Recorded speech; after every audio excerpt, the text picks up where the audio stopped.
Group number 13 के बाद अब हम पी ब्लॉक एलिमेंट्स का ग्रुप नंबर 14 शुरू कर रहे हैं। इनके मेंबर्स हैं carbon, silicon, germanium, tin and lead. ठीक है जी। और आपको पता है outer electron configuration NH2 NP2 NS2 चल रहा है। और सेम बातें पुरानी हम कॉपी पेस्ट करेंगे। ग्रुप नंबर 13 के कंपैरिजन में 14 आपके लिए बड़ा ही कन्वीनियंट है। अबंडेंस और अकरेंस की बात करें तो कार्बन के लिए हमने बोला है ये 17th most abundant element by mass है in earth crust and widely distributed in nature. दोनों फॉर्म में मिलता है, फ्री फॉर्म में भी मिलता है जैसे कोल वोल हो गए, डायमंड हो गया, क्लियर। और इसके अलावा ये कंबाइंड स्टेट में भी मिलता है। तो अब आपको ये नहीं पढ़ना carbon, silicon, germanium, tin lead. सीधा इस पर भी कुछ लोगों ने कोड बना रखा है, काशी गए सचिन प्रभाकर। ठीक है जी। अब आप देखें सिलिकॉन, ये मेरे पास है सिलिकॉन। ठीक है जी। तो silicon second most abundant element है in the earth crust. Okay, ये भी सेम नेचर में मिलता है in the form of silica and silicates, in the form of silica SiO2 और सिलिकेट जो मैं इस चैप्टर के एंड में आपको पढ़ाने वाला हूं। वैसे सिलिकेट्स एनसीईआरटी में गिवन नहीं है। इसके बाद मैं आपसे एक बेस्ट ओपिनियन क्या दूंगा कि जैसे आपने भी ग्रुप नंबर 13-14 पढ़ा ना, एक बार एनसीईआरटी की वर्ड टू वर्ड पे भी लाइन आप नजर मार ले तो आपको ग्रुप नंबर 14 और 13 के क्वेश्चन पेपर में अटकेंगे नहीं, गारंटीड है। जर्मेनियम की बात करें तो ये ट्रेसेस में एग्जिस्ट करता है, बड़ा ही कम अमाउंट में एग्जिस्ट करता है, क्लियर। टिन की बात कर ले, क्लियर। एसन की स्टेनम बोलते हैं इसको। ओके, मेनली कैसेटराइट और वो मिलता है गिलेना के फॉर्म में, लेड। और जब आप मेटलर्जी पढ़ेंगे 12वीं क्लास में जाकर तब भी आप इस बात को पढ़ने वाले हैं। और लेड मिलता है गिलेना, PbS। तो मेनली आपको काम करना है, कार्बन 17th है लेकिन भूल सकते हो इसको, फ्री कंबाइंड दोनों फॉर्म में मिलता है। सिलिकॉन सिलिका और सिलिकेट के फॉर्म में मिलता है। जर्मेनियम ट्रेसेस मिलता है। टिन कैसेटराइट, इसको टिन स्टोन भी बोलते हैं हम लोग, इसको टिन स्टोन भी बोलते हैं हम लोग। चलिए आगे बढ़ते हैं। एटॉमिक रेडियस बिना टेंशन के टॉप टू बॉटम बढ़ाते चले जाएं, कुछ नहीं करना आपने।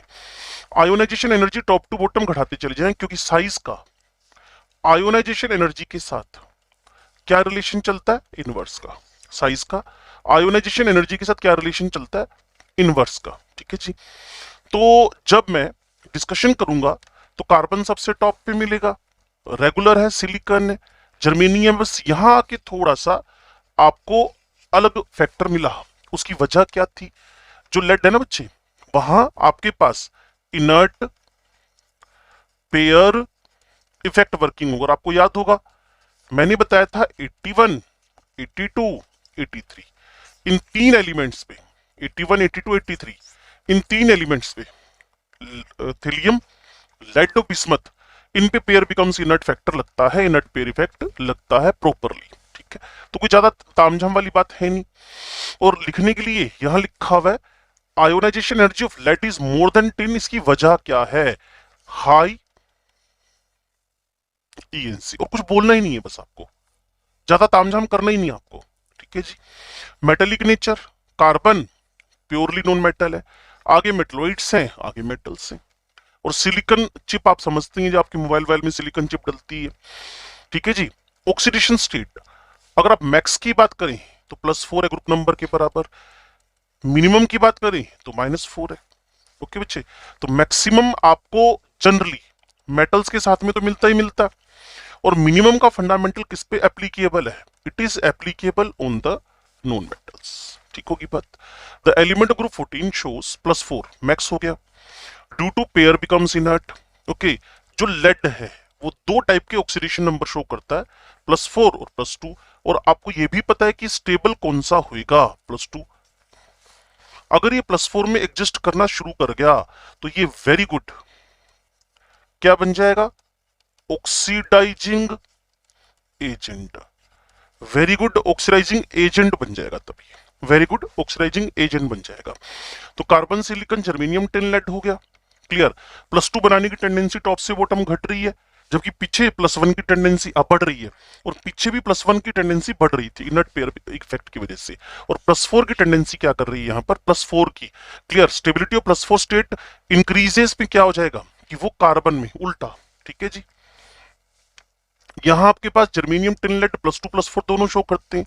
क्लियर, जो जो जो आपके पास लेड है, जो आपके पास लेड है वो मेनली क्या शो करता है, +2। लेड मेनली क्या शो करता है, +2। ठीक है जी, कारण भी आपको पता है, pair becomes inert. MP BP carbon silicon germanium, ये देखिए फिर पंगा यहां हो गया। इसके पीछे भी आप क्या कहेंगे, इसकी पैकिंग कंपेरेटिवली अच्छी हो गई है। जो लेड है इसमें ईएनसी कंपेरेटिवली हाई हो गया है। बीपी कार्बन हटा दिया, सिलिकॉन जर्मेनियम टिन लेड ये नॉर्मल ही है। टॉप टू बॉटम बीपी क्या कर रहा है, डिक्रीज कर रहा है। आगे देखते हैं जी, इलेक्ट्रोनेगेटिविटी की बात कर ले तो वही सेम होएगा। कार्बन नॉन मेटल है सबसे ज्यादा, silicon germanium approximate equal to the tin. But अगर इन दोनों के कंपैरिजन में बात करें तो लेड का ईएनसी बढ़ने की वजह से, ईएनसी बढ़ने की वजह से इसका ईएन भी क्या हो गया, बढ़ गया। क्योंकि इलेक्ट्रोनेगेटिविटी क्या है, it is a tendency to attract the shared pair of electron. तो मेरे भाई जब ईएनसी लेड का बढ़ गया, जिसकी वजह से इसका आयोनाइजेशन एनर्जी भी ज्यादा हुआ, जिसकी वजह से इसका एमपी भी ज्यादा हुआ, जिसकी वजह से इसका मेटल कैरेक्टर भी ज्यादा हुआ, उसी वजह से इसकी इलेक्ट्रोनेगेटिविटी भी ज्यादा हो गई। तो लेड के बारे में हमें जानना क्या है, हाई एमपी कंपेरेटिवली क्यों हो गया, +2 क्यों शो करना शुरू किया इसने, हाई इलेक्ट्रोनेगेटिविटी कंपेरेटिवली क्यों हो गई। क्लियर, तो इन सबके पीछे अगर आप जानना चाहते हैं अच्छा मेटेलिक कैरेक्टर कैसे हो गया, तो सबके पीछे इसका रीजन बनेगा high ENC, effective nuclear charge. और हाई ईएनसी क्यों हुआ, उसकी भी वजह क्या है, यहां N-2 F and N-1 D electrons का न्यूक्लियर चार्ज ईएनसी। क्लियर, देखिए ना, लेड में तो N-2 F होएगा, लेकिन N-1 D कहां से शुरू हो जाएगा, फ्रॉम द 32 जर्मेनियम से। ओके, तो इसमें कलेक्टिवली इन दोनों का इफेक्ट लगेगा, और जो न्यूक्लियस के जितने पास होंगे उतना ईएनसी उनका हाई होएगा। ठीक है जी, चलिए now the very very important star of this chapter, 5 star. Organic chemistry अगर आपने पढ़ रखी है तो बढ़िया बात है, नहीं तो मैं आप सबसे पहले कैटिनेशन बताता हूं क्या है कैटिनेशन। कैटिनेशन का मतलब है खुद का खुद से जुड़ना, खुद का खुद से जुड़ना, सेल्फ लिंकिंग, खुद का खुद से जुड़ना।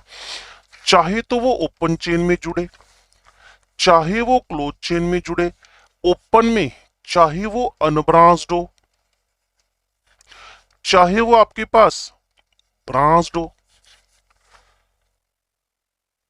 क्लियर ना, तो अगर किसी को कैटिनेशन करना है तो सबसे दमदार बात क्या चाहिए, अगर किसी को कैटिनेशन करना है तो सबसे दमदार बात क्या चाहिए, उसकी बॉन्ड डिसोसिएशन एनर्जी जबरदस्त होनी चाहिए, उसकी बॉन्ड डिसोसिएशन एनर्जी जबरदस्त होनी चाहिए। इसके अलावा उसकी वैलेंसी खतरनाक होनी चाहिए, जितनी वैलेंसी बढ़ेगी बॉन्ड डिसोसिएशन एनर्जी भी उसके हिसाब से आपको ज्यादा चाहिए। ओके, इसके अलावा पाई बॉन्ड बनाने की कैपेबिलिटी उसमें होनी चाहिए, पाई बॉन्डिंग की कैपेबिलिटी होनी चाहिए, और इन सब चीजों का जस्ट रिवर्स लगता है उसका साइज स्मॉल होना चाहिए। क्लियर, तो ये सब चीजें कार्बन पे एग्जैक्टली लगती हैं। कार्बन कार्बन का बीडीई अगर आप देखें तो ये ऐसा नहीं कि इसमें लग रहा है, ये ओवरऑल सब में कॉमन बात है। कार्बन कार्बन का बॉन्ड तोड़ने में 348 जबकि सिलिकॉन का 297। भाई जब बॉन्ड बना तो एनर्जी रिलीज हुई, जो बॉन्ड बना तो, और जितनी ज्यादा एनर्जी रिलीज होगी उतना स्टेबिलिटी ऑफ द बॉन्ड ज्यादा हो जाएगी। तो भाई कार्बन कार्बन का बॉन्ड बनने में बहुत ज्यादा एनर्जी रिलीज हो रही है, तो ये खुद से खुद खुद से खुद खुद से खुद खुद से खुद खुद से खुद खुद से खुद जुड़ता जुड़ता जुड़ता जुड़ता चला जाएगा, और इसमें एक unique power of the catenation आ जाएगी। तो अगर आप इसको पढ़ने में इंटरेस्टेड हो, मैं बोलता हूं catenation is the ability of like atoms to form covalent bonds with one another The property of catenation depends upon the strength of the element-element bond. Catenation is mainly observed in carbon because its small size, ये देखें, and high electronegativity, वो तो इसके साथ ही जुड़ जाएगी, जिसका size जितना छोटा होगा उसकी इलेक्ट्रोनेगेटिविटी उतनी ज्यादा होगी। लेकिन मेन फैक्टर जो है उसको ध्यान से समझ ले, दैट इज कार्बन में उसकी बीडी बड़ी जबरदस्त है, उसकी बॉन्ड डिसोसिएशन एनर्जी बड़ी जबरदस्त है। लेड डजंट शो कैटेनेशन, तो भाई उसमें तो हो ही नहीं सकता, एक तो वैसे भी मेटल है, पीबी पीबी बॉन्ड, एक तो साइज बड़ा लार्ज है, इफेक्टिव ओवरलैपिंग हो ही नहीं पाएगी। और अगर कहीं इफेक्टिव ओवरलैपिंग नहीं हो पाई, अगर कहीं इफेक्टिव ओवरलैपिंग नहीं हो पाई, तो इसका मतलब उसका कैटिनेशन में पार्टिसिपेशन नहीं होने वाला। लो जी, इसके बाद है पी पाई बॉन्डिंग, ठीक है। और यहां एक बड़ा जबरदस्त क्वेश्चन आएगा, फिर हम फॉर्मेशन ऑफ कॉम्प्लेक्सेस की तरफ बढ़ते हैं, ठीक है जी। तो एक रिवीजन आप इसका कर लीजिए, फिर हम पी पाई बॉन्डिंग की तरफ बढ़ने जा रहे हैं। चलिए, पी पाई एक बात समझे, जब भी पाई बॉन्ड बनेगा ना, आपको पता है ये जो ओवरलैपिंग का एक्सटेंट है ये साइड वाइज है, कोलेटरल है, तो उतनी इफेक्टिव नहीं है। जब पाई बॉन्ड बनता है ना बच्चे, तो उतना जबरदस्त नहीं है, उतना इफेक्टिव नहीं है। आप देखिए इधर, ये पाई बॉन्ड बना, न्यूक्लियस के ऊपर नीचे इलेक्ट्रॉन क्लाउड इकट्ठा हुआ। अगर आपने चैप्टर केमिकल बॉन्डिंग का मोलिकुलर ऑर्बिटल थ्योरी पढ़ा हुआ है तो इफेक्टिव ओवरलैपिंग तो वैसी नहीं थी। तो मैं आपसे जो कह रहा हूं उसको सुनो, अगर आप पी पाई बॉन्डिंग करवाना चाहते हो, मतलब पाई बॉन्ड बनाना चाहते हो, क्लियर, तो एटम का साइज छोटा होना चाहिए, जिससे इफेक्टिव ओवरलैपिंग हो जाएगी।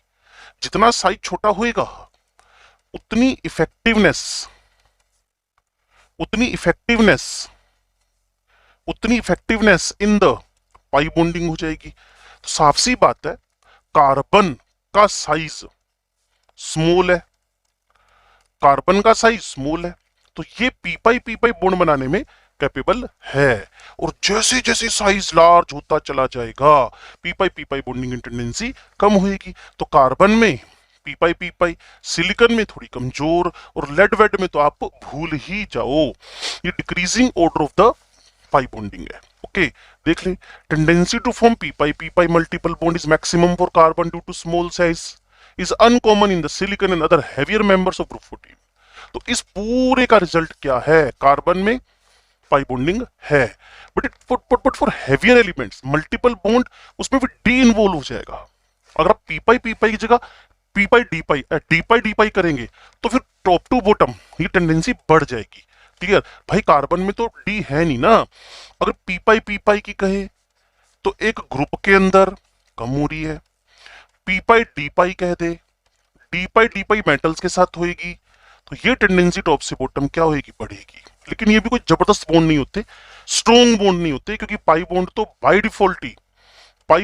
डिफॉल्ट ही साइड वाइज ओवरलैपिंग है और ऑलरेडी इफेक्टिव नहीं है, और बड़े साइज में इफेक्टिवनेस और घट गई, न्यूक्लियस की पकड़ घट गई, न्यूक्लियस की उस कैप्चरिंग घट गई, न्यूक्लियस की उस पे कमांड घट गई, तो वीक हो गया बॉन्ड वो ना। अब आप समझें, but for heavier element multiple bond involving d orbital is observed. This tendency is shown by silicon particularly when bonded with oxygen और नाइट्रोजन। तो मैं इस पे एक जबरदस्त काम करने जा रहा हूं, मेरे साथ टिक कर बात को समझिएगा। यहां मैंने नाइट्रोजन लिखा, या फिर मैंने नाइट्रोजन लिखा, यहां मिथाइल है, और यहां लोन पेयर है, ठीक है जी, यहां लोन पेयर है, यहां मेरे पास SiH3 है, यहां मेरे पास SiH3 है, यहां मेरे पास SiH3 है।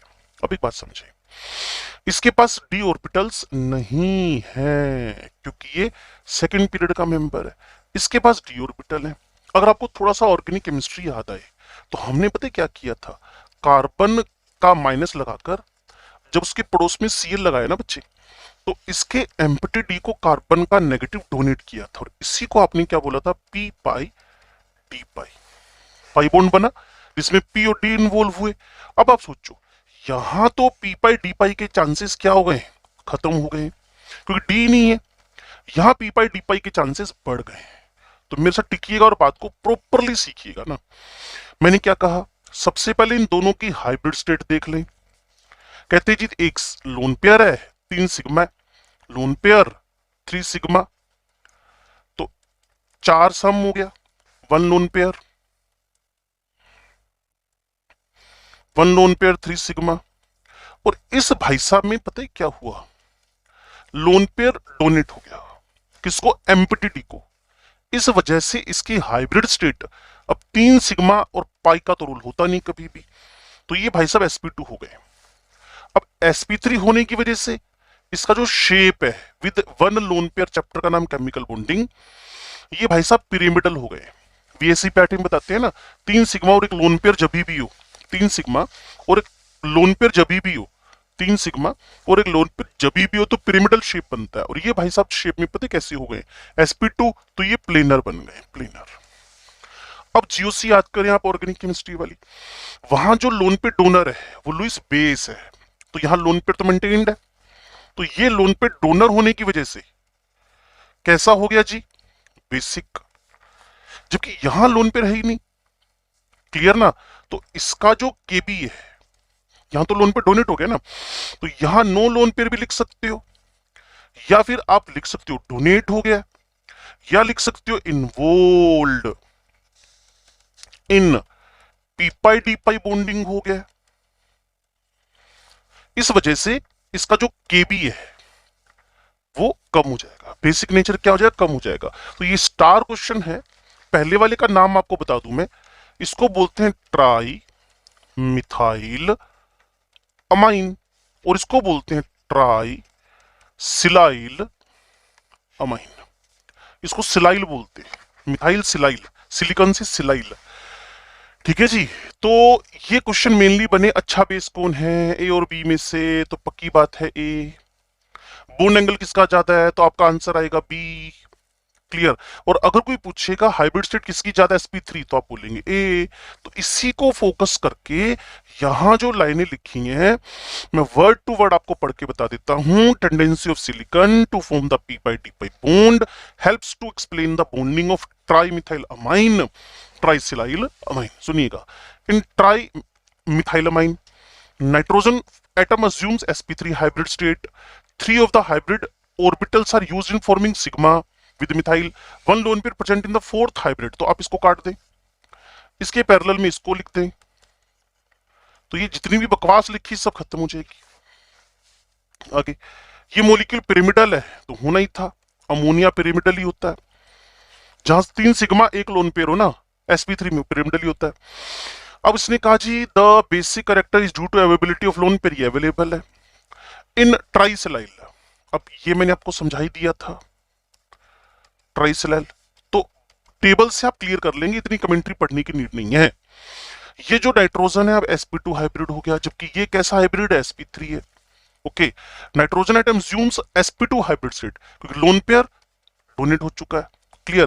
P pi d pi bonding में अपने आप को डिलोकलाइज कर गया, रेजोनेंस हो गया। डिलोकलाइज का मतलब आपने ऑर्गेनिक केमिस्ट्री में पढ़ा हुआ, रेजोनेंस किसके साथ, इसके 3d ऑर्बिटल के साथ।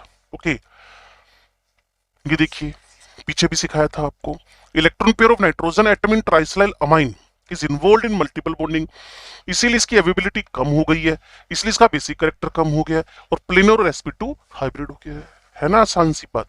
तो आपको उस कमेंट्री पे कम काम करना है, इस फोटो को ध्यान से देख लो, ये जो आपके सामने मैंने एक टेबल बनाई है इसको ध्यान से देख लो। क्लियर। इससे आपको पता चल जाएगा कि ट्राइसिलाइल अमाइन और ट्राइमिथाइल अमाइन में बेसिक डिफरेंस क्या आ रहा है। Basic nature trisilyl amine trimethyl amine का ज्यादा, हाइब्रिड स्टेट sp2 ट्राइसिलाइल की। ठीक है जी। और एक आपके पास शेप है वो पिरामिडल, और ये भाई साहब प्लेनर है। ठीक है जी। ये फिर कॉम्प्लेक्स का फॉर्मेशन है, और उसके बाद फिर आप इसकी क्वेश्चंस करके केमिकल प्रॉपर्टीज पे एंट्री कर सकते हैं। तो एक बार मैं जल्दी से आपको कॉम्प्लेक्सेस की बात कर लूं, फिर हम इससे केमिकल प्रॉपर्टीज पे चलेंगे। Okay, now listen, formation of complexes. देखिए कार्बन जो है ना, इसकी वैलेंसी आप अच्छी तरह से समझदार है इस मामले में, इसकी वैलेंसी 4 से ऊपर कभी नहीं हो सकती। क्लियर। 4 से ऊपर कभी भी नहीं हो सकती, अबो 4 नेवर, क्योंकि ये सेकंड पीरियड का मेंबर है। सिलिकॉन की बात कर लूं तो सिलिकॉन अपनी वैलेंसी को due to the presence of empty d orbital ये 6 तक लेके जा सकता है। और वही हरकतें टिन, जर्मेनियम, क्लियर, ये सब कर लेंगे। और जब सिलिकॉन की बात करोगे, टिन की बात करोगे, तो जैसे टिन है तो उसको स्टेनेन आयन बोल देंगे। इसकी हाइब्रिड स्टेट आप समझदार हैं, एसएन पे OH 6 लगे हुए हैं बच्चे। आपको हाइब्रिड स्टेट निकालने का फॉर्मूला पता है। इसके वैलेंस इलेक्ट्रॉन 4 हैं, मोनो वैलेंट 4 है, ये 2 साइन नेगेटिव का है, तो 10/2, यहां आपके पास 12/2। ये टिन के आउटर मोस्ट में इलेक्ट्रॉन कितने हुए? 4 हुए, ये 6 हो गए बच्चे, 12/2 6 हो गया, तो ये sp3d2 हाइब्रिड हो जाएगा। तो 6 वैलेंसी में sp3d2 है। अब बच्चे पता क्या होता है, अगर कोई एक सेंट्रल एटम सी में एक जगह 6 वैलेंसी में एग्जिस्ट कर रहा है और दूसरा 6 वैलेंसी में एग्जिस्ट नहीं कर रहा, तो एक कर रहा है एक नहीं कर रहा, तो रीजन पता क्या होगा? उसका लार्ज साइज, भीड़ लग गई उसके अराउंड। और जितनी भीड़ लगेगी, जितना 3D क्राउड होएगा, जितनी स्टेरिक हिंड्रेंस होएगी, स्टेरिक हिंड्रेंस समझते होंगे ना आप लोग, भीड़, क्राउड, जितनी क्राउड लग गई उतना वो क्या हो गया? अनस्टेबल। तो ये भाई साहब एग्जिस्ट ही नहीं कर रहे। तो अगर एक 6 वैलेंसी में यूज कर रहा हो, एक ना कर रहा हो, एक कर रहा हो, एक ना कर रहा हो, तो सेंट्रल सेम हो, तो एक ही वजह बनाना, क्या? साइज। ठीक है जी। 6 लार्ज क्लोराइड, जैसा मैंने आपको बताया, can't accommodated around silicon +4 due to limitation of size. Also interaction between lone pair of chloride ion in silicon +4 is not very strong. ठीक है जी। ये क्वेश्चंस आ गए हैं। कार्बन मोनोऑक्साइड स्टेबल है, SiO इज अनस्टेबल है, why carbon can't show the covalency greater than 4, उसमें तो साहब डी है ही नहीं। जब SiO4 is added to NaF, तो सिंपल सी बात है, इसकी कोऑर्डिनेशन नंबर 6 तक बढ़ सकता है, तो NaF के साथ रिएक्शन करने के बाद ये Na2SiF6 बना लेगा। ठीक है जी। उसके बाद CF4 डजंट डिसॉल्व NaF, भाई साहब एम्प्टी ऑर्बिटल ही नहीं है इस पे, कोई इस टाइप से आप एम्प्टी ऑर्बिटल नहीं बना सकते, इसको एक्सेप्ट कैसे करेगा ये? ओके, तो ये इसके आंसर दे रखे। ओके, और कार्बन मोनोऑक्साइड एग्जिस्ट कर रहा है क्योंकि इसमें p pi d pi p pi bonding हो सकती है, जबकि SiO के अंदर p pi bonding due to large size of silicon, due to large size of silicon, due to large size of silicon नहीं हो सकती है। ठीक है, तो इसलिए SiO का एग्जिस्टेंस नहीं हो पा रहा, या फिर ये भाई साहब क्या हो गए? अनस्टेबल। ये हाई टेम्परेचर पे स्टेबल हो सकता है आयनिक बनकर, बॉन्ड नहीं बनेगा। ये भाई साहब +2 बना दिए, -2 बना ले, इनके बीच में एक इलेक्ट्रोस्टैटिक फोर्स ऑफ अट्रैक्शन आ जाए, तो SiO हाई टेम्परेचर पे स्टेबिलिटी शो कर सकता है। SiO हाई टेम्परेचर पे स्टेबिलिटी शो कर सकता है, हाई टेम्परेचर पे स्टेबिलिटी शो कर सकता है। Why does elemental silicon not form graphite-like structure as carbon does? Why does elemental silicon, वही पी पाई बॉन्डिंग नहीं है इसमें, सिलिकॉन में साइज लार्ज है। This is due to reductance of silicon to form P pi यहाँ reluctance आएगा, reductance नहीं, reluctance मतलब inertness, inability to form p pi multiple bond. Explain why is there a phenomenon decreases in ionization enthalpy from carbon to silicon? भाई size बढ़ रहा है, अगर किसी का आयोनाइजेशन एनर्जी घट रहा होगा तो साइज बढ़ रहा होगा, फिर यहाँ केमिकल रिएक्टिविटीज की स्टार्ट हो जाएगी। ठीक है जी, तो केमिकल एक्टिविटीज के बाद हम स्टार्ट करते हैं।